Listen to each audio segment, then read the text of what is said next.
ओम श्री परमात्मने नमः। ओम श्री गुरुभ्यो नमः। ओम श्री भवद्भ्यो नमः। देववाणी संस्कृतम यूट्यूब चलदृश्यम प्रति भवतां सर्वेषां हार्दिकं स्वागतम। मित्रों, लघु सिद्धांत कौमुदी की आज हम 18वीं कक्षा को पढ़ेंगे। गत पाठ में हमने इन दो सूत्रों पर चर्चा कर ली थी। अदें गुणः तपरस्तत्कालस्य, अच्छी प्रकार से समझ लिया था। गुण संज्ञा किसकी होती है? ह्रस्व आकार जो 6 हैं और एंग माने ए और ओ माने 6 प्रकार के ए और 6 ही प्रकार के ओ, इन वर्णों की क्या होती है? गुण संज्ञा। गुण नाम आचार्य पाणिनि ने रख दिया जी। जहां कहीं पर भी शास्त्र में गुण बोलेंगे तो हमें किसका बोध होना चाहिए? 6 ह्रस्व आकार और 6 ये दीर्घ एकार और 6 दीर्घ ओकार, और प्लुत का ग्रहण नहीं होगा, केवल 6 का। वो कैसे निश्चय हुआ था? इस सूत्र के द्वारा कि तपरस तत्कालस्य, ये समझ लिया था, उसको फिर दोबारा पढ़ाने की आवश्यकता नहीं है।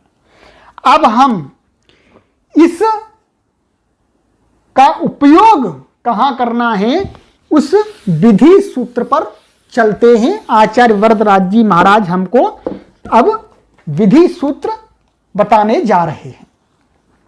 आचार्य वरदराज महाराज जी कहते हैं 27 नंबर लघु सिद्धांत कौमुदी सूत्र संख्या आद्गुणः, 6वां अध्याय पहला पाद का 87वां सूत्र है। अब इसका हम पदच्छेद देखते हैं। ये आत अलग कर देंगे तो आत हो जाएगा।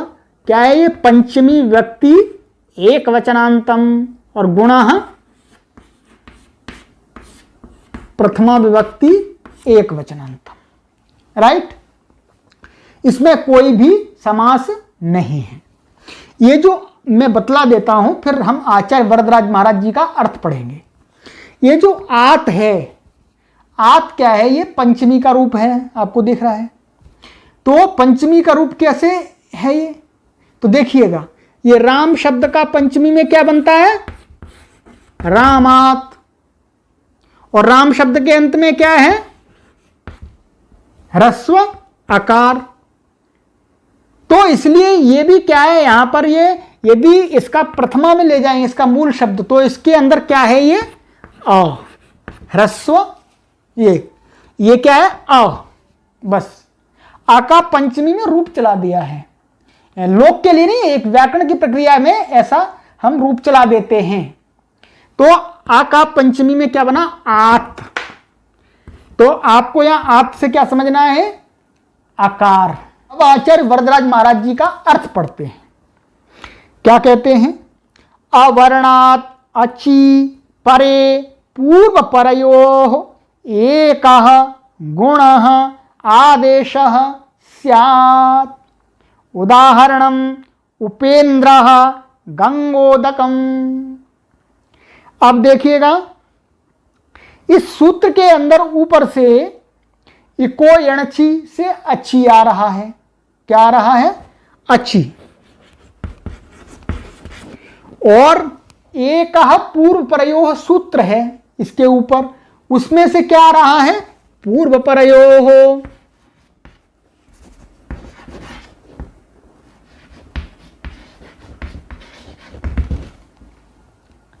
तो वही वरदराज महाराज जी ने अर्थ में दिखा रहे हैं कि अवर्णात अचि परे, माने अवर्णात माने आत माने अवर्ण से। अवर्ण का अर्थ हो गया जी 18 प्रकार के अ। ये तपर नहीं है, इसलिए मैंने पहले बताया तपर नहीं है, ये पंचमी का रूप है। इसलिए यहां पर तो इस आकार से 18 आकारों का ग्रहण होगा। अनुदित सवर्ण से चा प्रत्यय। तो कहते हैं अवर्णात अची परतः, अच्छी की निवृत्ति आ रही है ऊपर से, तो अच के परे रहते। कैसे? अच के परे रहते। पर ये मैं आपको बतला देता हूं कि अच कैसा होना चाहिए, सवर्ण नहीं होना चाहिए, असवर्ण अच। तो हम यहां इसका अर्थ लेंगे अवर्णात असवर्णे अच्छी, इस प्रकार से आचार्य वरदास महाराज जी अच्छी का अर्थ यहां पर कर रहे हैं असवर्णे अच्छी, माने अपने वर्ण से पृथक स्वर के परे रहते। क्या है? पूर्व परयो हो, माने पूर्व में और पर में दोनों के स्थान में गुण आदेश स्यात्। भाई गुण आदेश कर देना चाहिए। और गुण क्या था जी? हमने बात कर ली। गुण क्या है? ध्यान कीजिएगा, आ ए ओ आइएगा। क्या है गुण? गुण बराबर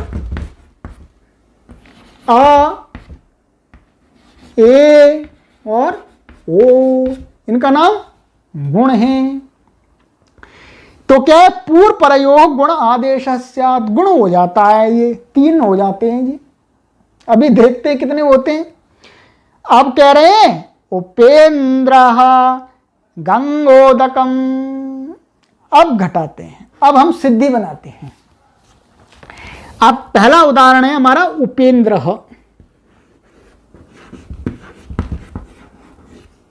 ये बनाना है, समीचीन। अब इसमें क्या है? 2 पद हैं, उप प्लस इंद्र। अब ये सूत्र हटाना है। कहा कि अवर्ण से उत्तर। देखिएगा ये अवर्ण है, इसके अंदर प के अंदर आ है, तो इस अवर्ण से उत्तर हमने क्या बताया? असवर्ण अच। देखिएगा ये आ है, तो ये आ तो नहीं है, अवर्ण का तो नहीं है कोई भी, ना दीर्घ ना प्लुत कुछ भी नहीं है, ना ह्रस्व है, ये ई है, माने पृथक वर्ण वाली है। तो असवर्णे अची परतः पूर्व परयो हो, माने पूर्व क्या है? ये आकार। पूर्व क्या है जी? ये आकार। और पर क्या है? ये ई। अच्छी माने ई। इनके स्थान में क्या हो जाता है जी? गुण। राइट? क्या हो जाता है? गुण। अब इन दोनों के स्थान में गुण होगा जी। गुण क्या है? आपको पता ही है, अ ए ओ। क्या तीनों कर दें? क्या तीनों कर दें? गलत बन जाएगा तीनों कर देंगे तो। हमें बनाना क्या है? उपेंद्र। और इनमें से कौन सा करें?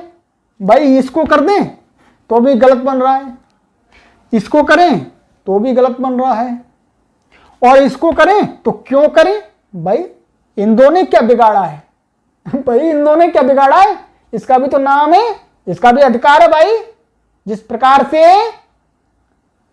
एक पिता के सभी पुत्रों का उसकी संपत्ति पर बराबर का अधिकार होता है, तो क्या है? तीनों बराबर का अधिकार रख रहे हैं भाई, तीनों का नाम गुण है। परंतु एक पिता के सभी पुत्रों का बराबर अधिकार कभी नहीं भी होता है। यदि उस पुत्र के अंदर गुण नहीं है अधिकारी बनने के, तो पिता उसको अपना अधिकार नहीं देता है। अब इसी का फैसला करना है। क्या फैसला करना है? कि भाई इसमें से अधिकारी कौन है? इसमें अधिकारी एक ही है केवल, पर अधिकारी का निर्णय कौन करेगा? निर्णय कराने वाला सूत्र मैंने आपको पहले पढ़ा दिया है, फिर बतलाता हूं, लिख के नहीं बतलाऊंगा। आप क्या है? स्थानेन्तरतमः। क्या है? स्थानेन्तरतमः। अब ये 3 प्राप्त हो रहे थे, इनमें से फैसला करना है जी यहां पर इन दोनों के स्थान में कौन सा हो। अब आइएगा, आ को हम देखते हैं, अ की परीक्षा करते हैं पहले। भाई इसको ही एक बार देख लेते हैं। आ का स्थान क्या है? अ का स्थान क्या है? कंठ। और देखिएगा इसमें क्या है, ये दो हैं, दो के स्थान पर रखना है, तो इसमें ये कंठ है, परंतु जो ई है, ई के अंदर कंठ नहीं है। भाई इसके साथ तो इसका गुण मिल रहा है, परंतु इसका गुण इसके साथ में नहीं मिल रहा है, तो भाई इसके अंदर क्वालिटी नहीं है, दोनों गुण वाला नहीं है जी, ये ठीक प्रकार से राज्य को नहीं चला पाएगा। अब इसको देख लेते हैं। अब आप समझ रहे होंगे गुरुजी पीच वाले को छोड़ रहे हैं, हाँ कोई बात नहीं, छोड़ रहे हैं जी। तो अब इसको देखते हैं, इसका स्थान क्या है? इसका स्थान है कंठ और ओष्ठ। ओ दौ तौ कंठोष्ठौ, माने जो ओ है इसका स्थान क्या होता है? कंठ और ओष्ठ। अब देखिएगा इसमें कंठ आके साथ में तो मिल रहा है जी, उसमें भी कंठ है, इसमें भी कंठ है, परंतु ये तालु है, तालु इसमें भी नहीं है, तो भाई ये भी कट हो गया, ये भी कट हो गया। भाई ये अपने पिता की संपत्ति को ठीक प्रकार से रक्षा नहीं कर सकते, इनको अधिकार से वंचित कर दिया जी। अब बच गए ये हमारे बीच वाले देवता, अब इनका मिला लेते हैं। अब देखिएगा ए का स्थान क्या है?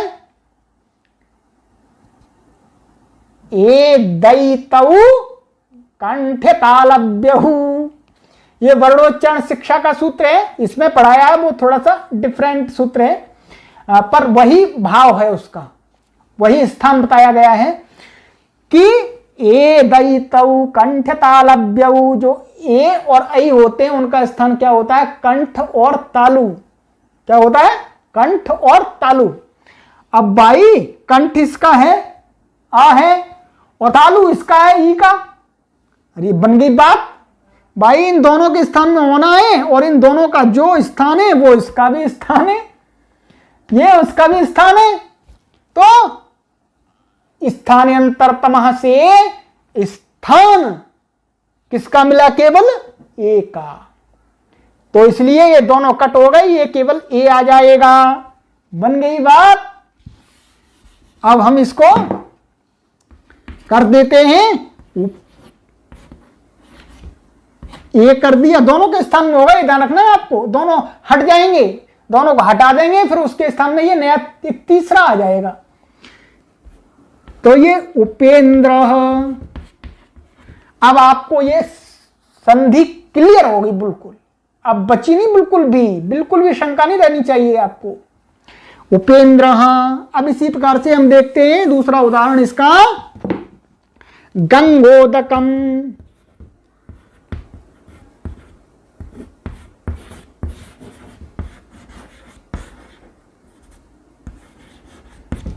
राइट, अब इसमें भी देख लेते हैं क्या है, दो शब्द हैं, गंगा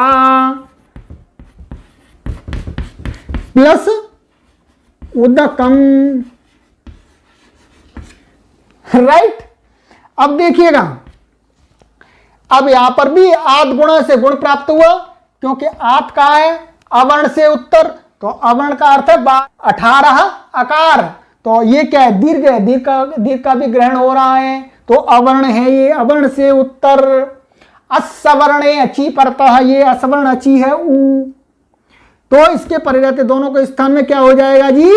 गुण हो जाएगा। अब गुण क्या हो जाएगा? वही पूर्व वाली सारी विधा आपको करनी है, स्थानांतरतमा से। यहां पर किसका स्थान मिलेगा? यहां पर मिलेगा ओकार देवता का, इन दोनों का नहीं मिलेगा, क्योंकि इसका कंठ स्थान है और इसका स्थान है उपपद्मानीयाः ओष्ठ्याः। उ का स्थान क्या है? ओष्ठ, और इसका स्थान क्या है? ओ दौतौ कंठ ओष्ठ्यौ। राइट, तो इसका भी स्थान क्या है?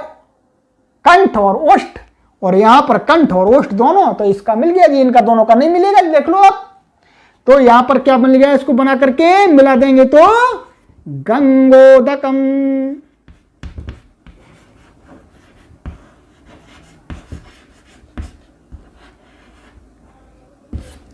बन गई सिद्धि, हो गया काम। श्री राम बोलो, जय श्री राम की जय। आप देखिएगा, ये मैंने उदाहरण आपको समझा दिए पूरे आद गुण सूत्र के। इसके अतिरिक्त बहुत सारे उदाहरण आप ले सकते हैं, मैं मौखिक बतला देता हूं आपको। जैसे एक नरेंद्र, यहां पर भी नर प्लस इंद्र। इसी प्रकार से आगे आप देखेंगे दिनेश, ये वरदराज महाराज जी ने नहीं दिए, ये दिनेश। और कहते हैं सुरेश, सुरेश नाम वाले बहुत सारे लोग होते हैं। सुरेश, तो यहां क्या है, सुर प्लस ईश, सुरेश। इसी प्रकार से आगे और देखिएगा महेंद्र,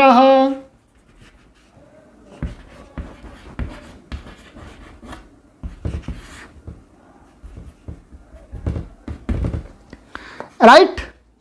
तो ये और मैंने दे दिए, और भी आपको आगे घटा लेना।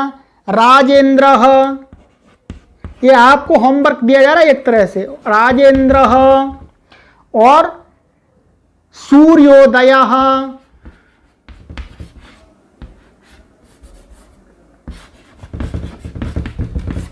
सूर्योदय,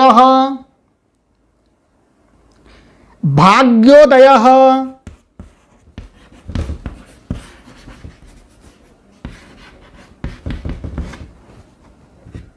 आत्मोन्नति ही। अब ये आपको स्वयं अलग अलग करके बनाने हैं। जैसे राजा प्लस इंद्र, सूर्य प्लस उदय, भाग्य प्लस उदय, आत्म प्लस उन्नति, विद्या प्लस उन्नति। तो ये आपको बनाने हैं। तो यह हमने आज आद गुण सूत्र को पढ़ लिया अच्छी प्रकार से। अब आगे की कक्षा में पुनः आगे हम संधि प्रकरण को पढ़ेंगे। अस्तु अत्रैव विरमामः, शीघ्रं पुनः मिलामः। सर्वेभ्यो नमो नमः।